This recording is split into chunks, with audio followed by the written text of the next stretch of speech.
Sige. Yes. Basta mo. Sino yung Arwin na ni? Go. Mga tao sa ato. May hapon makagisunan og malipay adlaw ipapahulay kining tanan.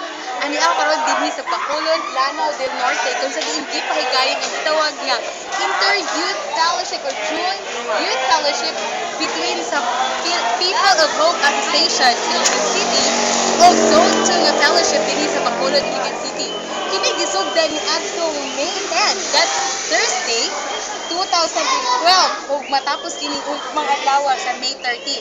Busa, akong ipaila kaninyo ang president sa People of Hope Association, si Sister Kisa Castillon. Sister Kim? Kay muna tong president sa Puha Association. So, unsa man inyong nakapa-aghat nga nakahimuon mo ani nga Joint Youth Fellowship?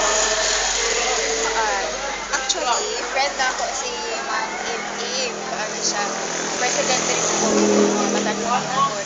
Tapos mo ko, niingon siya nga, pwede ba may maka-activity na uwan sa Iligan. Kaya gusto sila og lahi na sad nga challenge. Gusto ko sila makaila og dapat mag-school para magasig lang magabasin kay.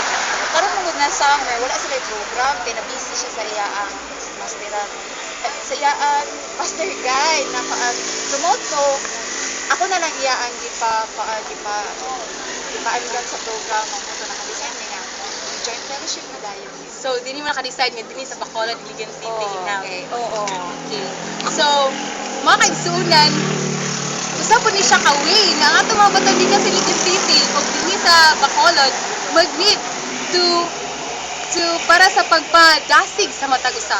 So, mga kaigsuunan, mula katong update kanato para sa Adventist Youth News Network. This is Richie Jane Brion reporting.